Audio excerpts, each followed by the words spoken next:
Welcome to my talk, AI and Minecraft. My name is Lars. I'm working at SAP Hybris at the Hybris Labs team. And what we are doing, we're taking SAP Hybris software, taking new technology around it and building prototypes. So most of the time we're building prototypes and also thinking about some gamification. How we can do something like someone has to find something in a shop, in a retail store or something like that. Or using badges and coupons are also something like going to the gamification. On the other side, games are getting more serious now. With all the esports stuff, people can live on the money they are earning with esports. And I also try to do some serious stuff with Minecraft, and so I can do it in the office also, not at home, just playing around, also in the office. So 2 years ago, I visualized IoT data like temperature, light on Minecraft, and I also built up a shop inside of Minecraft which communicates with our microservice platforms with REST calls, and today AI and Minecraft, which also looks serious. So how do we get there? First of all, I will explain what's Minecraft and talk about the project Malmo. Next one will be reinforcement learning, an introduction about this. And at the end, I combine both together, so AI and Minecraft together. Minecraft itself was created by Markus Notch Persson. He founded Mojang. It's one of it's the best-selling PC game of all over time. 26 million copies have been sold, and 3 years ago, Microsoft bought it for 2.5 billion. The company Notch went to Beverly Hills and bought a villa for 70 million and then recreated all the house in Minecraft. So he's still with Minecraft, but now has a real house and one in Minecraft. It's a sandbox construction game, so it's about creativity and building aspects, and you have the 3-dimensional blocks where you set up all the world. You have to do some exploration, like finding a village or finding some iron, diamond, and with all these resources, you craft together in new tools, and there are also some combats about it. So the best thing is, for those who have never saw Minecraft before, I show a demo about Minecraft. So Minecraft itself has a single player and also multiplayer mode. And therefore, you can also have create new world. Here we are. You have a survival mode and also creative mode. In survival mode, you have to survive. So there are zombies, there are skeletons and creepers running around. In the creative mode, you can fly around also and build nice houses and everything. So there are lots of things in the internet. I will do a survival mode, call it Devoxx, and have here more options. And I figured out when I'm using Devoxx here as a seed code, then Minecraft takes the seed code for the random generation stuff and everything, and now it's creating the world, and we will spawn nearby a village. So normally you have to run around and find a village and everything, but now we're spawning, on a tree. That's cool. How do I survive here now? Okay, didn't expect this. Still alive. Okay, here's the village, so everything fine, survived. Okay, and the idea is you chop down first a tree by hand, like a ninja or something. On this case, it doesn't really make sense, but at some point you have to start. And then out of this, you build some planks, and with these planks, you can do, for example, a crafting table, and drop this table here somewhere. And now we have more possibilities. So now I can create some sticks. I need some sticks for this, and with these sticks I can build a new X. And luckily with this new X, it makes no more sense now. I can chop down the tree a little bit faster. Later on you find some stone and some iron, and with the diamond you're super fast then. Okay, so that's Minecraft. Now the project Malmo. 1 second.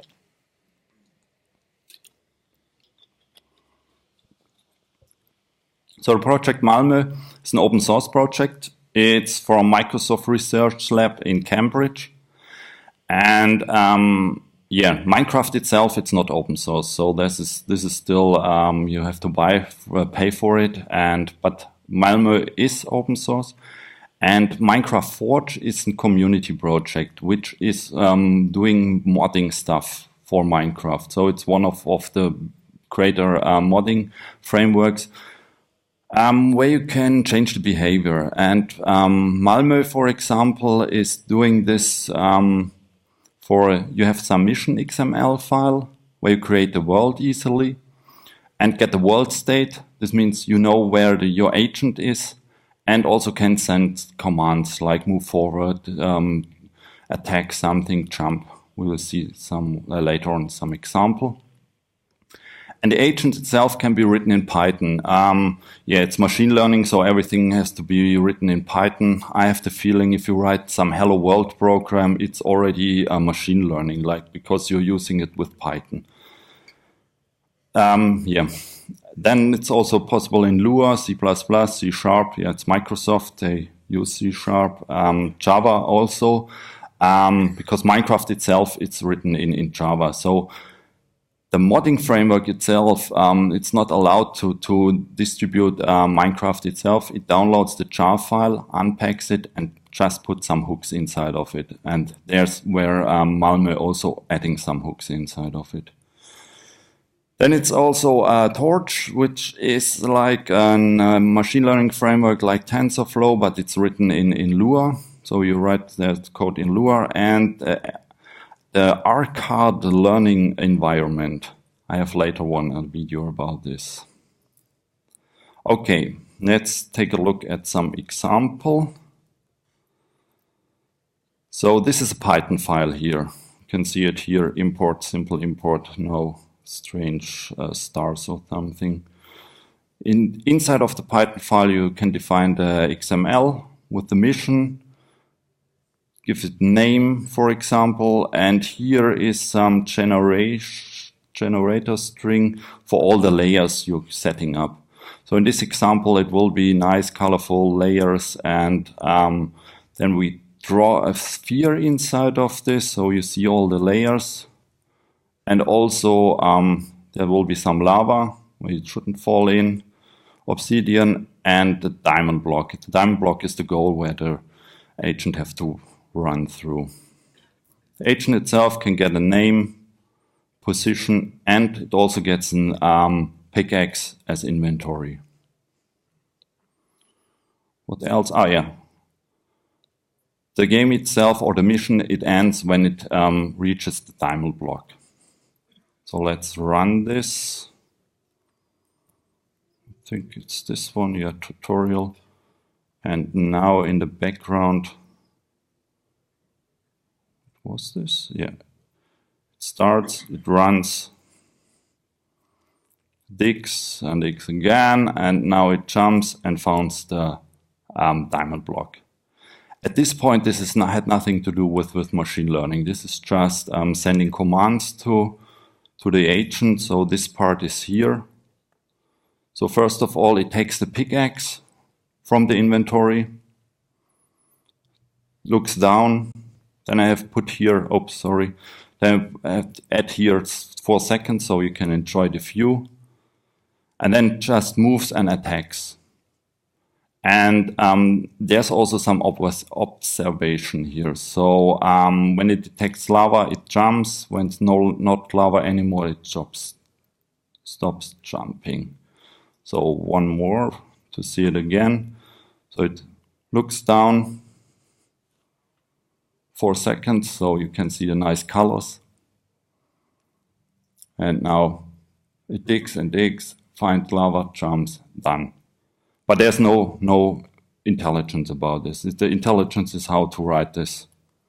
And this is some part of some tutorial. But there already a solved problem exists. So for the machine learning, there's some part with reinforcement learning. So what's reinforcement learning?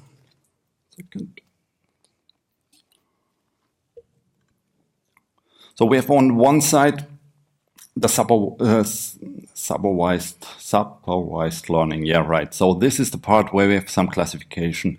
We have our cats and dogs pictures. We run this all day and try to figure out what's a cat, what's a dog, and then we go home and then we know, okay, we have a dog at home. Take a picture of it, we learned this. Unsupervised learning self-use unstructured data. So there, and inside of this data, you try to do some classification and clustering and try to get some prediction out of this data. And third part is reinforcement learning. So reinforcement learning, we have an agent and some environment. And the agent sends an action to the environment. And the environment sends back a reward and the observation. And depending on the new state the agent's getting out of this from the previous action, it will try to find a better action for the next step. And then it gets again a reward and observation, and that's where it learns it. So reinforcement learning is like trial and error learning. It's like when you learn a new programming language, the compiler or interpreter will tell you, no, that's not the way, you missed something. Yeah. And yeah, so that's the way I learn programming languages. There's a book from 1998 from Richard Sutton and Andrew Barton. And they have an example inside of it, the cliff climbing, cliff hanging, something with cliff, I will know it at the moment. And there's also some formula for Q-learning. I have Python code for this, so I think it will be more readable than this one. Let's take a look. First, take a look. Yeah. First, I just run it. Wait, I need to know what's the thing. Cliff walking is it? So it's a cliff walking example, and we have it here with 6 Python, and now it starts here, building up the world. Hopefully not crashes. Okay. So in this scenario, we have some lava, which is not good because our agent is dying on this. So sorry for this. Maybe I should put some warning on it. And in this scenario, it's just random walking. So it doesn't learn something. It's just falling most of the time into lava. But yeah. So this just makes no sense to run here. In the next step, it will get some reward out of this. It's a little bit more intelligent, but it's only getting a reward. So for each step it's taking, getting -1 as a reward. Falling into lava will be -100, and when it reaches the blue box in the end, it would get 100. But now it just figures out, you can see it here on the left side, where the lava is. But it's also, at one point it will find the blue box, but that's it. It doesn't have to learn something out of it. So now we take step 3. And at this point it's, doing Q-learning. Yeah, oops. Here we are, just running around a little bit. So in the beginning, it also tries to figure out where the lava is. So this agent has no idea what lava is about. It also doesn't have some idea what north, south, west, and east is. So it falls, for example, in the lava when it moves north. In the same situation, the same lava block, it falls into when it goes east. And now it learns and learns, and at repeat 21, it will find the blue block.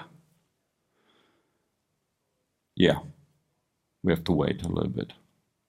So as I told, the reward for each step will be -1, falling into lava, -100, and the blue block will be 100. The golden block, it will never reach the golden block, will be 500. So that's one of the problems here.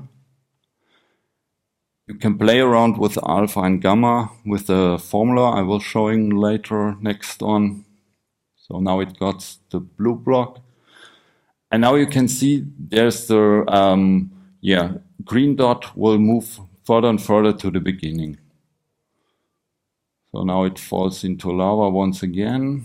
There's one block also missing, this one, yeah, okay. And now it learns the way back. Okay, now it knows 3 blocks, 4 blocks. Another block. Now it takes the middle block at one point. No. At 35 it should know most of the way back. And the way it's doing this, it's learning. So now it got the way, yeah. Now it learns how to find this block.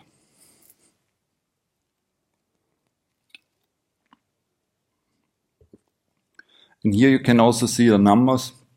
So the block before the blue block is 99, then 78, 61, and so on. So now it got the best way to figure out this in an unknown territory. Let's take a look at the code.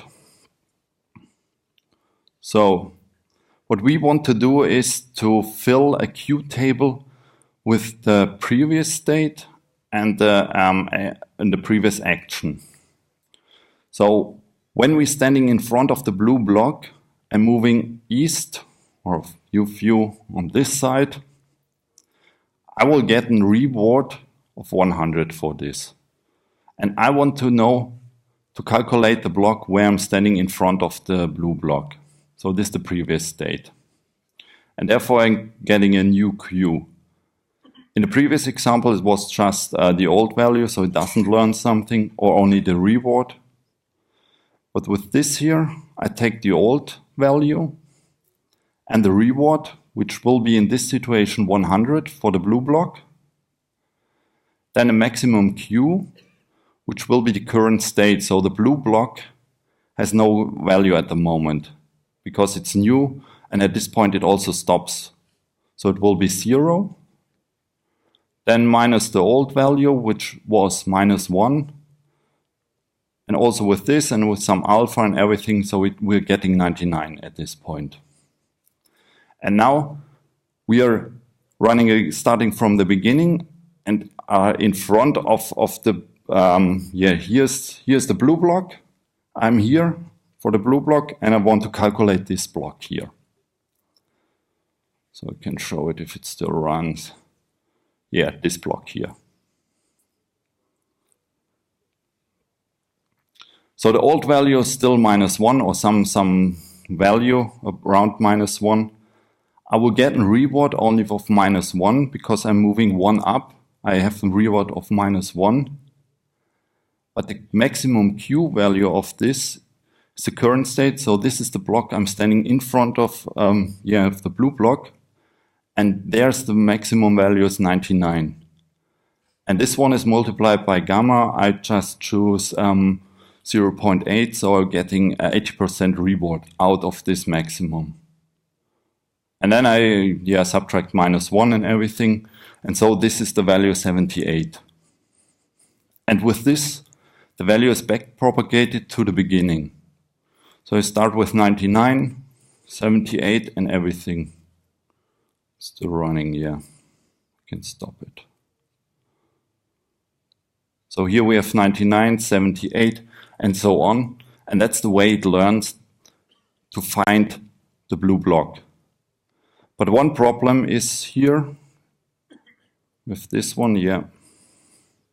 So it never reaches the golden block, which is 500, because it's too complicated to find it out. There's some random movement inside of it, but I tried it. I didn't get the curve around it. So there's one problem. And also everything we learned here is only possible for this map. And it's not, I couldn't take this one and create a new map. It wouldn't work because it doesn't really learn what lava is, and it doesn't really know what's the golden block and the blue block is standing for. So in this case, we need something different. And this is called deep reinforcement learning. So we are trying to learn with images.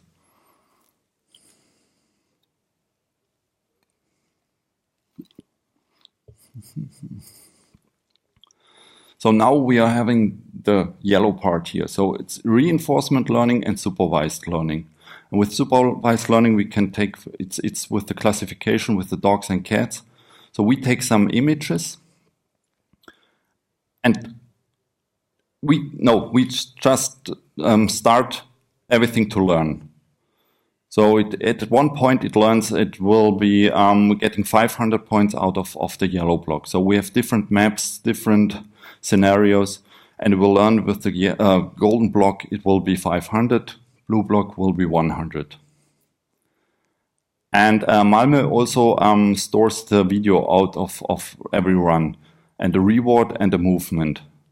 And then we take this information and do some, normal machine learning like on images. So we get the classification and the images, and out of this it will learn that a golden block will be more worth than a blue one. And when we start it to run, it will look for the golden one and find this one. So that's the way deep reinforcement learning is working. And deep reinforcement learning is best known by DeepMind with the AlphaGo. But they also started with their,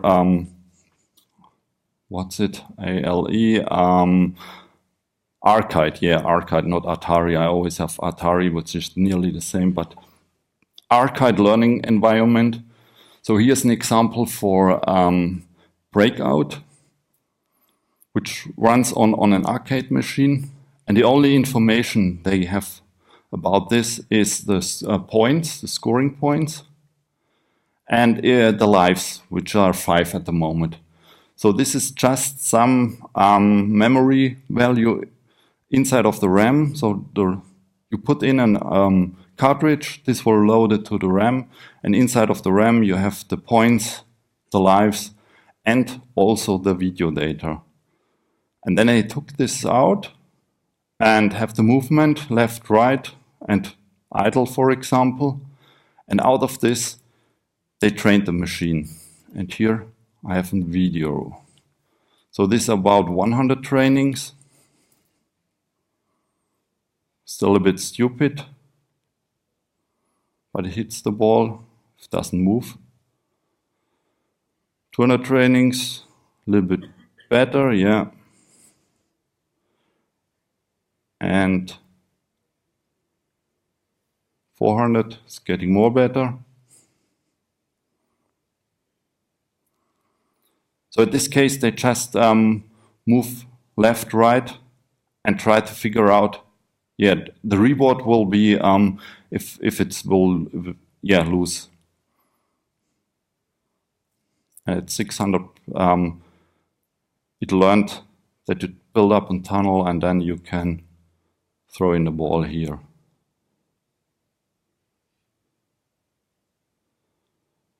And based out of this idea, AlphaGo was also created. And now they're playing around with StarCraft 2. they have an open API for this, and I just saw that StarCraft 2 will be a free-to-play game next week. So could be interesting to play around with this.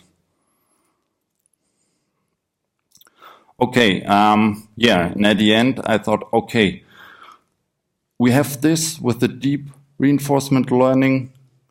We just run around, have no idea where this thing is running around. So my idea was, what happens if I just take from the beginning, this example, where I chop down a tree and let it just run, and